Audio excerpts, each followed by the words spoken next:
Fiction writers guilt, ایک سفر، ایک تاریخ۔ قسط 25،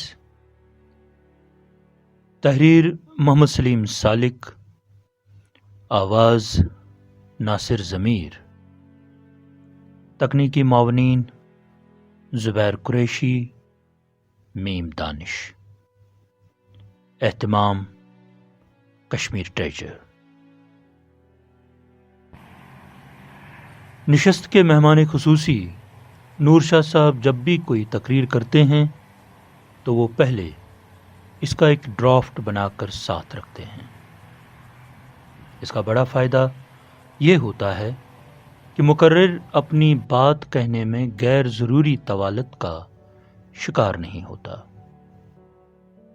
شاہ صاحب نے اپنے دل کی بات بیان کرتے ہوئے کہا کہ جب بھی میں سوچتا ہوں کیا واقعی میں نے 50 سال افسانے لکھنے میں گزارے تو ماضی کی کچھ دھندلی یادیں سامنے آ جاتی ہیں۔ جب میں نے لکھنا شروع کیا تھا تو ہماری ریاست سے تعلق رکھنے والے کئی معتبر افسانہ نگار پورے برصغیر کے افسانوی منظر نامے پر چھائے ہوئے تھے۔ اگرچہ ابتدا میں مجھے خاصی محنت و مشقت کرنی پڑی تب جا کر کہیں افسانہ شائع ہوا۔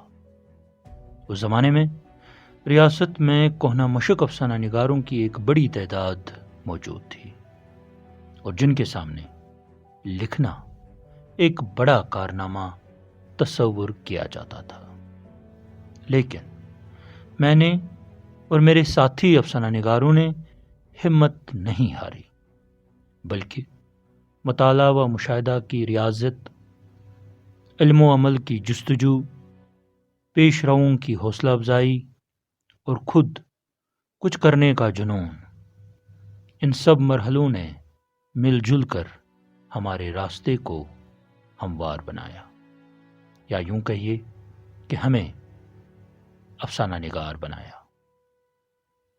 ہم لوگ اس فکر میں بیٹھے رہتے کہ کون معیاری افسانہ لکھ کر سنائے گا۔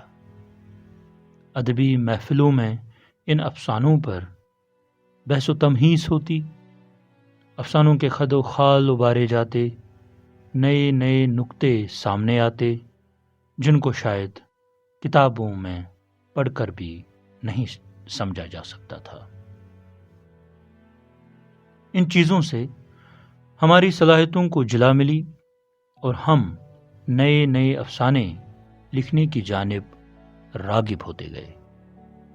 روسی قلمکار اینتھن چیکوف نے صحیح کہا ہے کہ تخلیقار کے لیے مطالعہ و مشاہدہ آب حیات کی مانند ہے اور عمر جاوداں پانے کے لیے کچھ نہ کچھ تخلیق کرتے رہنا شرط اول ہے۔ شاید یہی اصول میرے رگ و ریشہ میں غیر دانستہ طور پر سرایت کر چکا تھا اور میں مسلسل لکھتا رہا، یہاں تک کہ میرے بعض ہم عمر قلمکار دوست تھک کر بیٹھ گئے اور کچھ اس دنیا سے رخصت ہو گئے۔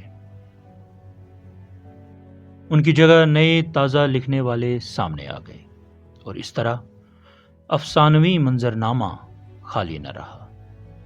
نئی نسل نے اپنی صلاحیتوں سے ثابت کر دیا کہ ہم لکھنے میں کسی سے کم نہیں۔ اس بات سے بھی انکار نہیں کیا جا سکتا کہ کشمیر میں بدلتے ہوئے حالات نے بہت سے قلمکاروں کو گوشہ نشینی اختیار کرنے پر مجبور کیا اور یوں افسانوی ادب پر جمود سا چھایا رہا۔ بقول ٹی ایس ایلیٹ، ادب مرتا نہیں بلکہ اندر ہی اندر پنپتا ہے، کہ مترادف سب خاموشی سے ایک دوسرے سے بے خبر ادب تخلیق کرتے رہے، البتہ ملاقاتیں کم ہونے لگیں اور یوں ہماری نئی نسل ہم سے دور ہوتی گئی۔ آج کی کامیاب نشست کے بعد مجھے یقین ہو گیا ہے کہ فکشن رائٹرز گلڈ کے پلیٹ فارم سے ہمیں ایک بار پھر جڑنے کا موقع میسر ہوگا۔ جاری۔ اگر آپ کو یہ ویڈیو پسند آیا ہو تو برائے کرم لائک، شیئر اور سبسکرائب کرنا نہ بھولیں۔ بہت بہت شکریہ۔